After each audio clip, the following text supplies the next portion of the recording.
Presque 8 h, bonjour et bon réveil, soyez les bienvenus si vous nous rejoignez dans la matinale en ce vendredi 6 juillet. Et on va d'abord revenir sur ce grand jour, l'heure du résultat pour plus de 700 000 lycéens. Et oui, dans 2 heures maintenant, ils sauront s'ils ont décroché le précieux sésame du premier coup, s'ils sont collés ou s'il faudra passer par le rattrapage. On sera avec Nicolas Herbeau en duplex dans un instant. Conférence des Amis du peuple syrien tout à l'heure à Paris. Comment aider l'opposition à Bachar el-Assad alors que le nombre de morts sur le terrain ne cesse d'augmenter? Laurent Fabius indique ce matin que la France va fournir des moyens de communication. En sport, cette petite révolution, l'arbitrage vidéo enfin autorisé sur la ligne de but. Il sera testé dès la fin de l'année. Objectif, l'appliquer pendant la Coupe du Monde de football 2014. La météo, un temps nuageux et instable avec des averses sur une bonne partie du pays, des éclaircies dans le sud-ouest et du grand beau temps près de la Méditerranée. Les températures, elles vont de 12 à 24 degrés ce matin et de 18 à 29 cet après-midi. Et c'est donc le grand jour pour plus de 700 000 lycéens, le jour bien sûr des résultats du bac. Et on va tout de suite rejoindre Nicolas Herbeau qui se trouve devant le lycée Paul Valéry dans le 12e arrondissement de la capitale. Bonjour Nicolas, les résultats seront affichés dans 2 heures et on s'attend évidemment à des pleurs, des cris, des larmes.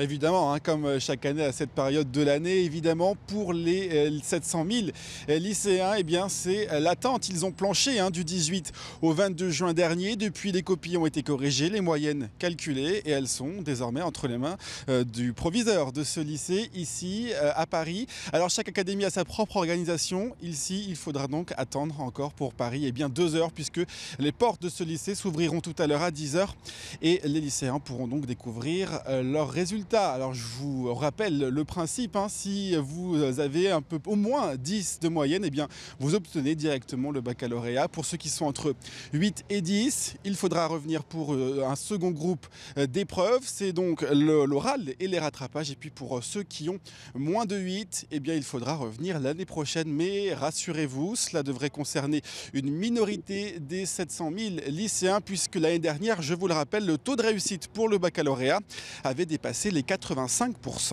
Oh, ça rappelle des souvenirs tout ça. Merci Nicolas Herbeau avec Antoine Bourdarias en direct. À tout à l'heure. Dans le reste de l'actualité, il y a bien sûr cette conférence sur la Syrie ce matin à Paris. Ça se passera dans 1 heure. Plus de 100 délégations étrangères et autant de représentants de l'opposition qui sont arrivés dès hier soir à Paris-Charles de Gaulle. Et face au scepticisme ambiant sur les chances de réussite de cette réunion, Laurent Fabius répond dans une interview aux Parisiens ce matin. Le ministre des Affaires étrangères assure que des choses concrètes seront proposées aux opposants à Bachar el-Assad et notamment des moyens de communication. Réunion donc ouverte dès 9 h par François Hollande. Discours du président de la République que vous allez bien sûr suivre en direct sur LCI dans la matinale. Mais déjà 2 problèmes de taille s'annoncent. D'abord, la conférence est boycottée par la Russie et par la Chine. Et puis deuxièmement, l'opposition syrienne n'est pas vraiment unie. On fait le point avec Alexandra Durand. En préambule à la réunion des Amis de la Syrie, Laurent Fabius a rencontré hier des représentants de l'opposition.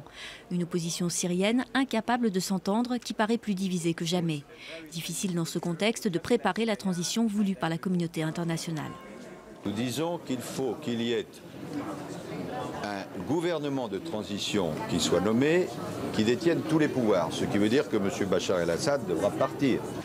Une position en droite ligne de la conférence de Genève. La Chine et la Russie, qui se sont opposées à la mise à l'écart de Bachar el-Assad, ont décidé de boycotter la réunion d'aujourd'hui. Ce n'est pas un bon signal quand 2 puissances sont absentes de conférences comme celle-ci. Il est préférable que nous participions tous, mais je pense que nous devons avancer pas à pas et poursuivre nos efforts pour impliquer d'autres pays.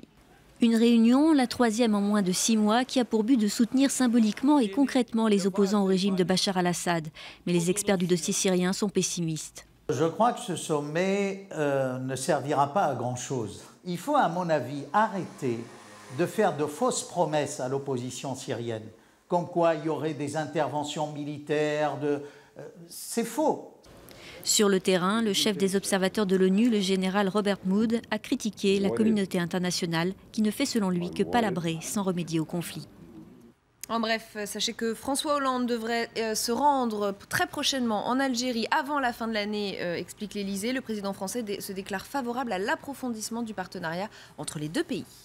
Dans l'actualité économique, ce nouveau coup de pouce de la BCE. Elle abaisse son principal taux directeur d'un quart de point à 0,75%. C'est le niveau le plus bas de son histoire. Un geste jugé insuffisant par les bourses européennes qui ont pour la plupart fini dans le rouge. Mais que signifie ce geste pour les particuliers? Quel est son impact réel sur notre quotidien à tous? Élément de réponse avec Camille Collin. Relancer la croissance via le crédit, c'est l'objectif affiché de la BCE. Permettre aux banques d'emprunter mais aussi de financer à moindre coût, autrement dit favoriser le crédit aux entreprises et aux particuliers. En théorie, la baisse des taux d'emprunt devrait être répercutée du moins sur les crédits à la consommation, car pour le reste, l'équation est un peu plus compliquée. Sur le marché de l'immobilier, je pense que nous aurons un impact, mais assez limité, dans la mesure où les taux de crédit sont déjà extrêmement bas et qu'un impact de 0,25% ne devrait pas changer effectivement la face du monde en termes de nouveaux crédits accordés. En réalité, seuls les particuliers ayant déjà contracté un prêt immobilier à taux variable sont certains de voir leur taux d'emprunt évoluer. Pour les autres, les banques n'ont aucune obligation. Une des principales répercussions que l'on pourrait voir en revanche, c'est que les banques ayant effectivement un petit peu plus de liquidité puissent ou pas assouplir un petit peu les différentes conditions d'octroi des crédits aux particuliers. Pas de solde effréné donc sur les taux d'emprunt cet été, mais tout de même une bouffée d'oxygène et la garantie de crédits attractifs. D'où le groupe européen de la volaille sera-t-il sauvé? 7 offres de reprise seront présentées tout à l'heure aux représentants des salariés. Parmi les repreneurs, il y a Sophie Protéol à qui Bercy demande d'améliorer son offre. Selon le Figaro ce matin, cette offre est la plus globale de toutes, mais elle ne reprendrait pas tous les sites de production du groupe. Du coup, des centaines d'emplois seraient encore menacés. En politique, Manuel Valls indique qu'il va proposer rapidement une loi pour remplacer la garde à vue des clandestins. Déclaration après la décision de la Cour de cassation. Oui, les juges ont interdit désormais de placer en garde à vue des personnes au seul motif qu'ils sont en situation irrégulière. Réaction très attendue ce matin de l'ancien ministre de l'Intérieur, Claude Guéant. Il était l'invité d'LCI il y a quelques minutes. Il faut bien savoir que la mise en garde à vue n'est pas un préalable obligatoire sur le plan procédural à la mise en rétention administrative, mais elle facilite l'organisation du travail pour placer en rétention, qui est un stade préalable à la reconduite de l'étranger en situation régulière dans son pays d'origine. Ce qu'il faut, c'est explicitement indiquer qu'une période de rétention judiciaire est possible avant la procédure de placement en rétention administrative. Cette question dans l'actualité ce matin. L'adolescent agressé mercredi soir dans le train Toulouse-Lyon, l'a-t-il été parce qu'il était juif? Le caractère antisémite reste à confirmer, mais le témoignage du jeune homme agressé est assez clair. Les insultes ont commencé dans le train, il a ensuite été roué de coups sur le quai et l'un d'eux aurait alors fait référence à son judaïsme. Les deux agresseurs présumés ont 18 ans, ils ont été interpellés. Le jeune homme est issu de l'établissement attaqué par Mohamed Merah en mars dernier à Toulouse. À l'étranger, le verdict dans l'affaire des bébés volés en Argentine. L'ancien dictateur Videla vient d'être condamné à 50 ans de prison pour avoir enlevé des dizaines d'enfants d'opposants nés en détention. D'autres responsables, anciens responsables militaires, écopent de peines très lourdes là aussi. Hortense Villatte. 50 ans de réclusion pour l'un, 15 ans pour l'autre. Videla et Bignone, anciens généraux et dictateurs argentins, reconnus coupables 30 ans après d'avoir mis en place un plan systématique de vol et d'appropriation de bébés d'opposants. Une organisation se bat depuis 1996 pour retrouver ces enfants. 105 ont aujourd'hui été identifiés. Je pense que c'est une forme de guérison pour la société de savoir qu'ils sont jugés et condamnés et que les condamnations continueront jusqu'au dernier crime qui pourrait leur être attribué. 1976-1983, l'Argentine est en pleine guerre sale. Elle fait 13 000 victimes, dont plusieurs centaines de mères ayant accouché dans des maternités clandestines tenues par le régime. 9 anciens responsables militaires étaient ainsi jugés, 7 ont été condamnés. Nous avons encore un immense travail à faire. Des civils et des intermédiaires impliqués sont encore libres. S'il y a eu génocide, tous ceux-là doivent être jugés et emprisonnés. Videla et Bignone, 86 et 84 ans, purgent déjà des peines de prison à vie pour d'autres crimes contre l'humanité. Ils sont maintenus en détention malgré une loi argentine qui autorise les criminels de plus de 70 ans à purger leur peine à domicile. Cette info pratique en France, c'est le premier grand week-end de départ pour les vacances d'été. Ça se corse donc sur les routes puisque la journée sera classée orange et même rouge en Ile-de-France. C'est également rouge demain au niveau national. Préférez donc, si vous le pouvez, évidemment un départ dimanche puisque ce sera vert. À noter que ce sera aussi un week-end chargé dans les gares. Plus d'1 million de personnes devraient prendre le train ce week-end. Et petite idée de sortie pour vos vacances, James Bond s'expose à Londres. Expo anniversaire qui va retracer les 50 ans de l'agence 007 à travers des objets cultes, bien sûr, de la série. Et il y en a des gadgets, les décors, les costumes, mais aussi les joujoux high-tech ou encore des objets plus glamour comme le bikini blanc d'Ursula Andress. Joanna Giglia. James Bond. Pour retracer les 50 ans de l'agent secret le plus connu de la planète, pas moins de 400 documents et objets sont exposés à Londres. Une exposition qui mêle pièces emblématiques, extraits de films et gadgets cultes, comme ce chapeau au bord d'acier capable de décapiter des têtes. Mais James Bond, c'est aussi le glamour, des robes somptueuses et des costumes mythiques. Tous les créateurs aujourd'hui veulent travailler pour un film de James Bond simplement parce que des milliards de personnes ont déjà vu un film de James Bond. Quand un acteur porte des vêtements, il y apporte sa personnalité. Et les James Bond Girls aussi sont à l'honneur. Cette scène culte de James Bond contre Dr No est dans toutes les mémoires. Et ce bikini fera rêver des millions de spectateurs. La rétrospective rend également hommage à Ian Fleming, l'auteur qui a créé James Bond. L'exposition est ouverte jusqu'au 5 septembre et fera le tour du monde pendant 3 ans. Eh bien, ça donne envie, cette petite exposition de James Bond. C'est vrai, ça a l'air sympa. Il est beau le bikini, ouais. Ou notamment. 8h10, l'actualité sportive avec vous, Jean-Marie. On va bien sûr parler de l'arbitrage vidéo qui sera donc désormais autorisé sur la ligne de but pour le prochain mondial de foot.